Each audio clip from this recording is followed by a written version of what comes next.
रेहाना और रवि की शादी के बाद रवि के पास कुछ नहीं था।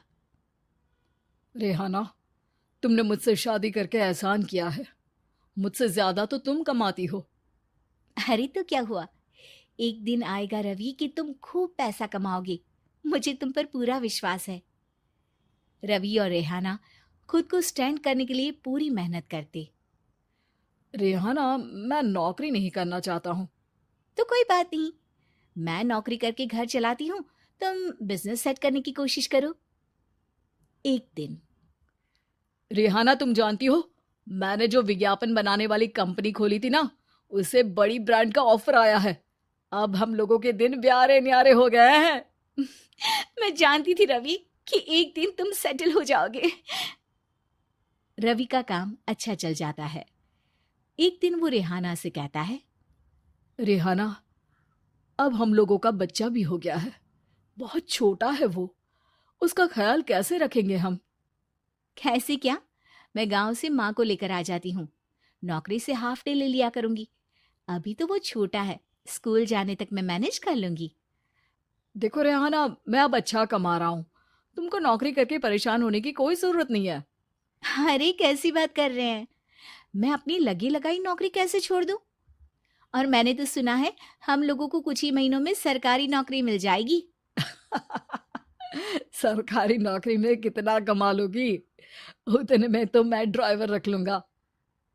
रेहाना को रवि की बात का थोड़ा बुरा तो लगता है। कम से कम मेरी नौकरी की इतनी बेइज्जती मत करो। भूल गए, इसी नौकरी के बदौलत तुमने अपना बिजनेस खड़ा किया है। अरे वो तो मैं किसी के भरोसे भी कर लेता। देखो, अपने बच्चे को संभालो, घर का काम करो। अब बाहर जाती तुम अच्छी नहीं लगती हो। रेहाना रवि के कहने पर नौकरी तो छोड़ देती है, लेकिन अब बड़े से घर में उसकी कीमत किसी नौकर से कम नहीं होती। एक दिन रवि का दोस्त आता है। भाभी, हम लोग तो आपको तब से जानते हैं जब से आप लोग शादी होकर इस शहर में आए थे। आपकी बदौलत ही सारा बिजनेस खड़ा हुआ है। ये किस्मत तो आप ही की है भाभी। हाँ हाँ भाई, हमारी मेहनत तो कुछ है ही नहीं। अरे होगी, लेकिन भाभी की किस्मत के आगे कुछ नहीं। दोस्त वहां से चला जाता है, लेकिन रवि का गुस्सा सातवें आसमान में होता है। देखा कैसे बोल रहा था? अरे बिल्कुल अच्छा आदमी नहीं है ये। कैसी बात कर रहे हैं आप? प्रशांत भैया तो बहुत अच्छे इंसान है रवि।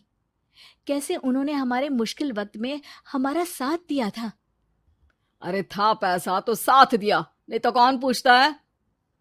रवि का व्यवहार पैसा आते ही अलग हो गया। वो बंदे को बंदा नहीं समझता। घमंड से घिरे रवि ने तो एक दिन हद ही कर दी। रेहाना, मैं अब तुम्हारे साथ नहीं रह सकता हूँ।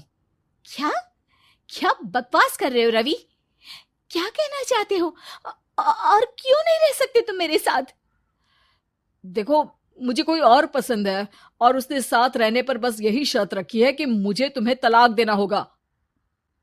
रेहाना, जो कि एक स्वावलंबी महिला थी, उसने बिना देर किए रवि को कह दिया, कोई इश्यू नहीं, मुझे पैकिंग में 4 दिन का वक्त लगेगा, लेकिन तब तक मैं तुम्हारे साथ नहीं रहूंगी। 4 दिन के लिए तुम कहीं और शिफ्ट हो जाओ, मैं घर से निकलूंगी तो बता दूंगी। रवि घर छोड़कर चला जाता है।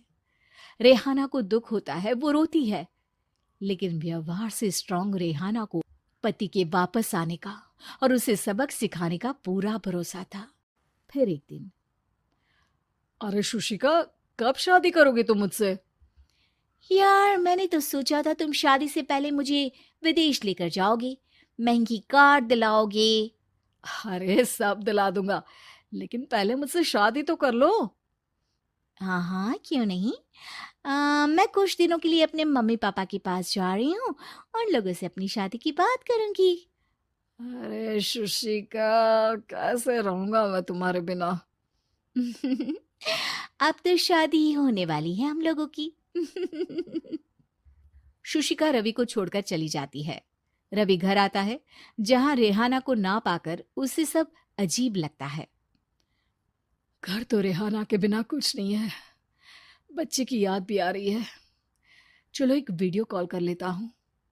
रवि रेहाना को वीडियो कॉल करता है, लेकिन रेहाना फोन नहीं उठाती। रात को सोते वक्त मन कर रहा है मुन्ने को गले लगा लूं।